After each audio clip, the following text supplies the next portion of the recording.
اگر احتجاج کر ہی لیا تو پھر ان کا کیا کام بنتا ہے حکمرانوں کا کہ ان کو قتل کر دینا، سرعام شہید کر دینا؟ یار سوال یہ ہے، جب آپ کو پتا ہے کہ ملک حالت جنگ میں ہے، انڈیا ہمارے پیچھے ہے، وہ اس تاڑ کے اندر ہے کہ ملک کے اندر انتشار پھیلے، آپ دیکھیں بندے کو اتنا بے وقوف تو نہیں ہونا چاہیے کہ جب احتجاج ہوگا انڈین ایجنٹ اس احتجاج کے اندر داخل ہو کر نقصان کر جائیں گے۔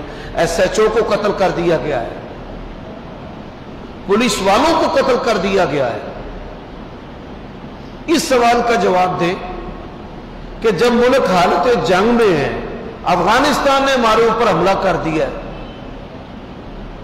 ہم یہاں پر رہتے ہوئے محفوظ نہیں ہیں، تو جو احتجاج ہیں ان کے اندر دشمن جو ہے وہ کیا اپنے شر کو نہیں پھیلائے گا؟ یہ موٹی موٹی باتیں، ان کی عقل سے آری باتیں ہیں کہ کم از کم یہ حالات تو جنگی حالات تو گزر جائیں۔ ہم نے تو پورا من احتجاج کیا ہے، تو پھر ان کا وہ امریکہ کے سفارت خانے کے سامنے کون سا پر امن احتجاج ہے؟ ذرا بات سمجھ لیں، پاکستان کے اندر ڈرون حملے امریکہ کرتا رہا ہے کہ نہیں کرتا رہا؟ کرتا رہا ہے۔ حق بات موقع پر کرنا یہ ہے اہل اللہ کی علامت۔ امریکہ نے پاکستان کے اندر سینکڑوں ڈرون حملے کیے، کوئی ان کے حملے کو روک سکے؟ مجھے بتا دیں کوئی جرنیل، آپ کی کوئی فوج ان ظالموں کے حملوں کو روک سکی ہے؟ میرا ایک تجزیہ ہے، غلط بھی ہو سکتا ہے، ذاتی میری رائے ہے کہ ان کو ٹریپ کیا گیا ہے ان مولویوں کو، اور یہ ہوئے، اور پھر موجودہ جو حکومت ہے اس نے بھی تیزی دکھائی ہے۔ یہ نہیں کہ انہوں نے پھرتی نہیں دکھائی، انہوں نے بھی پھرتی دکھائی ہے، کیوں مذہبی جو ووٹ بینک ہے سب سے زیادہ نقصان نون لیگ کا ہوا ہے، اور سب سے زیادہ نقصان کیا کہ انہوں نے ٹی ایل پی نے۔ اب بھائی کا سوال ہے کہ وہ کہتے ہیں کہ جو لوگ مارے گئے ہیں کچھ شہید ہے کہ قتل ہے؟ اور بھائی یہ جو بلوے ہوتے ہیں نا، ان کے اندر کوئی شہید نہیں، اللہ ہی جانتا ہے کون شہید ہے۔ کافروں سے لڑنے والے کو ہم یقینی شہید نہیں کہہ سکتے۔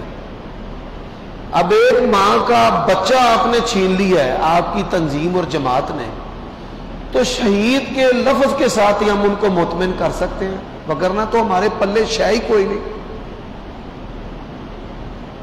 بچہ آپ کسی کا واپس لوٹا سکتے ہیں جو مر گیا ہے؟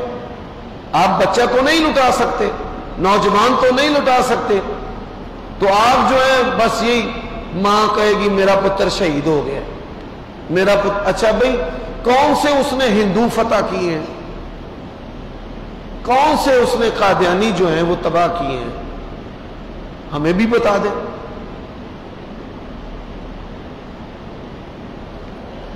تو یہ جو تنظیمیں اور جماعتیں ہوتی ہیں نا، ان کے پاس سوائے شہید کے لفظ کے ورثاء کو دینے کے لیے کچھ نہیں ہوتا۔ بس یہ شہید ہو گیا جی، افغانستان شہید ہو گیا ہے، کشمیر میں شہید ہو گیا ہے، مرید کے جی ٹی روڈ دے درجہ شہادت پا گیا۔ وہ تو ساتھ رضوی صاحب ترلے کرتے ہیں، واسطہ دیتے رہے ہیں ان کی ماؤں کا کہ واپس چلے جاؤ، ہم احتجاج ختم کرتے ہیں، ایک بات، پھر بھی انہوں نے شہید کر دیا۔ یہ دھوکے ہیں۔ اب دیکھیں میں دیکھتا ہوں بعض اہل حدیث جو ہیں وہ ان کی حمایت کر رہے ہیں اور ان کو پرموٹ کر رہے ہیں۔ کیسے آپ اہل حدیث ہیں؟ اب مسئلہ کیا ہے؟ یہی عمل عمران خان نے کیا تھا، ٹی ایل پی والوں کے ساتھ کیا تھا کہ نہیں کیا تھا؟ یہی عمل نون لیگ نے کیا ہے، وہ عمل تب درست تھا، وہ عمل تب درست تھا کہ ریاست کے خلاف ہے، اور یہ عمل اب صحیح ہے، کیوں کہ یہ نون لیگ کے خلاف ہے۔ ہم ان چیزوں کی حمایت نہیں کر سکتے۔ دیکھیں اسلام کے معیار پر آ جائیں، کس کا کتنا نقصان ہوا ہے۔ قانون اور آئین کیا کہتا ہے؟ شروعات کرنے والے کے لیے جو ہے نا وہ سنگینیاں ہوتی ہیں، ذمہ داریاں جو ہیں وہ شروعات کرنے والوں کے لیے ہوتی ہیں۔ قانون لڑائی ہوئی ہے جی، شروعات کس نے کی ہے؟ جج کہتا ہے تھانہ نہیں تھا، افراد لوگ نہیں تھے، تو تھانے آ کر شکایت کرتا ہے، تو انہیں شروعات کی ہے، شروعات کرنے والے کو زیادہ مجرم جو ہے وہ قرار دیا جاتا ہے۔ حکومت کی غلطی جو ہے وہ غلطی ہے، میں قطعی طور پر حکومت کا ترجمان نہیں، طاقتور لوگ کسی بھی اچھے طریقے کے ساتھ اس کو حل کر سکتے تھے، لیکن جب ہوا ان بندہ مر گیا، SHO مر گیا، فوت ہو گیا بیچارہ، وہ قتل کر دیا کسی نے اس کو گولی مار کر، کام تو پھر بھڑک اٹھا۔ اب کس نے مارا ہے؟ ان حالات کے اندر ہمیشہ دشمن فائدہ اٹھاتا ہے، ان حالات کے اندر ہمیشہ دشمن فائدہ اٹھاتا ہے۔ پہلے ان کے مذاکرات ہو رہے تھے تو پھر سب کچھ ایک دم تباہ و برباد ہو گیا، بربادی پھر گئی ہے۔ ایک بات یاد رکھیں، TLP والوں کے ساتھ جو ہوا ہے، ہر مذہبی بندہ جو ہے، ملحدین جو کفار ہیں نا، وہ نہیں فرق کرتے۔ جیسے میں اس کی مثال دیتا ہوں، وہابی لوگ کہتے ہیں، وہابی کہہ کر حافظ سعید اور ساجد میر کا کوئی فرق نہیں کرتا کہ بھئی ایک جماعت الدعوہ ہے، ایک مرکزی مسلم لیگ ہے اور ایک جمعیت اہل حدیث ہے، ان کے ساتھ اہل حدیث کا لفظ ہے، ان کے ساتھ نہیں ہے۔ ساری دنیا کو پتا ہے کہ یہ وہابی ہیں، اہل حدیث ہے۔ ایسے ہی دنیا کے جو کافر ہیں، ملحد ہیں، وہ فرق نہیں کرتے، نہ اہل حدیث کا، نہ دیوبندی کا، نہ بریلوی کا، نہ سنی کا، وہ نہیں فرق کرتے، وہ کہتے ہیں مذہبی ہیں، مسلمان ہیں۔ اب اسلام کا جو امیج ہے وہ بگاڑنے کے اندر قصوروار دیوبندی ہوں، شریک جرم ہم بھی ہیں۔ تنقید اسلام پر ہوگی، شریک جرم ہم بھی ہیں۔ جب مولوی پہ انگلی اٹھے گی نا، کس پہ؟ تو میں بھی مولوی ہوں۔